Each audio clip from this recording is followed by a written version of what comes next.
शिल्पा की आदतें ठीक नहीं थी।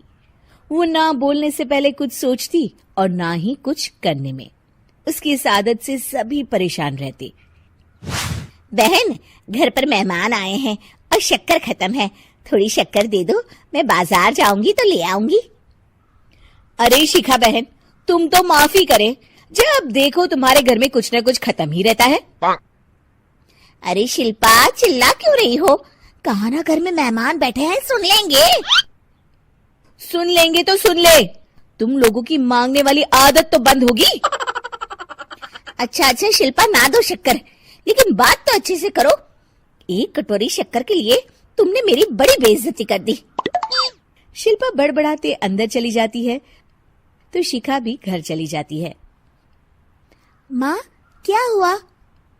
अरे कुछ नहीं बेटा, पता नहीं कहां कहां से ऐसे पड़ोसी आ जाते हैं, जब देखो तब कुछ न कुछ मांगने के लिए घंटी बजाते हैं। अब घंटी बजे तो दरवाजा ना खोलना। पता नहीं माँ की ये आदत कैसे बदलेगी, किसी को कुछ भी बोल देती है, बोलने से पहले सोचती भी नहीं। शिल्पा की ये आदत दिन ब दिन बढ़ती ही जा रही थी। एक दिन शिल्पा के दरवाजे सब्जी वाला आया। सुनो भैया, मुझे ये भिंडी, टिंडे, लौकी और आलू के साथ 1 किलो प्याज दे दो। जी बहन जी। वो एक एक कर सारा सामान पैक कर देता है। कितने पैसे दूं? 220 रुपए पूरे। अरे इतना महंगा नहीं। हाँ, मैं तो सिर्फ 150 दूंगी। नहीं, पैसे तो पूरे लूंगा, नहीं तो सब्जी वापस कर दो। ऐसे कैसे वापस कर दूंगी? मैं तो एक भी सब्जी वापस नहीं करूंगी। और हाँ, रही बात पैसों की, तो लेना है तो 150 ले लो, वरना मेरे मोहल्ले में घुसने तक नहीं दूंगी। हाँ।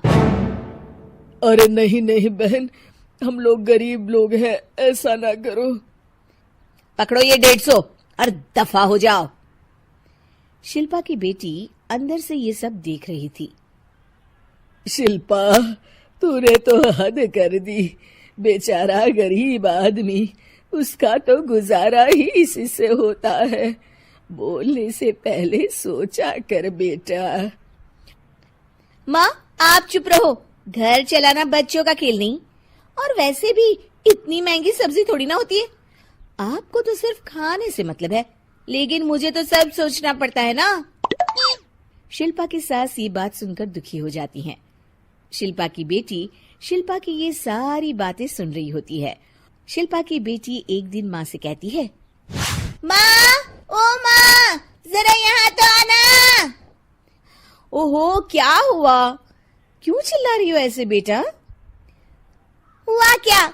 ये देखिए मेरी स्कूल की ड्रेस कितनी गंदी हो गई है, इसे कौन धोएगा? लेकिन ये तो साफ है बेटा, मैंने अपने हाथ से खुद साफ किया है। माँ, ये ड्रेस इतनी गंदी है कि मैं इसे पहन ही नहीं सकती। चलो, मुझे बाजार से नई दिलाओ। शिल्पा दुखी हो जाती है और वहां से चली जाती है कि तभी सामने उसकी सास मिल जाती है। शिल्पा, अरे ओ शिल्पा, ये क्या सब्जी बनाई है? ऐसे भी कोई सब्जी बनाता है? शिल्पा सास की इस हरकत से सख्ते में आ जाती है। अरे माँ को तो मैं जो बना दूं उन्हें वो पसंद आ जाता था, फिर आज वो ऐसा व्यवहार क्यों कर रही हैं? शिल्पा कुछ समझ पाती कि थोड़ी ही देर में उसका पति आ जाता है। अरे शिल्पा, ये क्या है? क्या हुआ आपको? ये मेरी अलमारी पूरी अस्त व्यस्त है, तुमसे कोई काम नहीं होता है। सारा दिन पता नहीं क्या करती रहती हो। अरे मैंने तो सारी अलमारी साफ रखी है। इसे तुम साफ कहती हो? ये तो पूरा कूड़ादान लग रही है। शिल्पा परेशान हो जाती है और समझ नहीं पाती है कि उसके साथ क्या हो रहा है। शिल्पा अकेले कमरे में जाती है और जोर जोर से रोने लगती है। तभी वहां उसका पति, सास और बेटी आ जाते हैं। शिल्पा उन लोगों को देखकर और जोर जोर से रोने लगती है।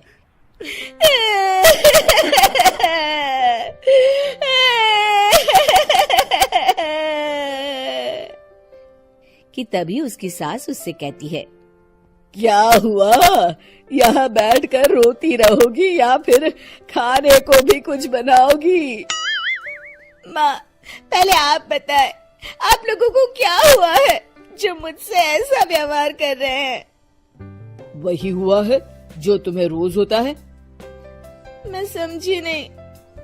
माँ, आज घर वालों ने आपसे बुरा व्यवहार किया तो आपको कितना बुरा लगा ना? हाँ, मुझे बहुत बुरा लगा। मुझे अच्छा नहीं लगता कोई मुझसे इस तरह से बात करे। सही कहा शिल्पा, जो चीज तुम्हें खुद के लिए अच्छी नहीं लगती वो तुम्हें दूसरों के साथ भी तो नहीं करनी चाहिए। बेटा, हम तुम्हारे अपने हैं, फिर भी तुम्हें अपनों की बात का बुरा लगा। लेकिन सोचो, जिन बाहर के लोगों से तुम ऐसा व्यवहार करती हो उन्हें कैसा लगता होगा। हाँ माँ, आप सच कह रही हैं। मैं आप लोगों से माफी मांगती हूँ। मुझे कड़वा नहीं बोलना चाहिए। मैं समझ गई। मैं आपकी हूँ, इसलिए आप लोगों ने मुझे सुधरने का वक्त दिया और मेरा साथ दिया।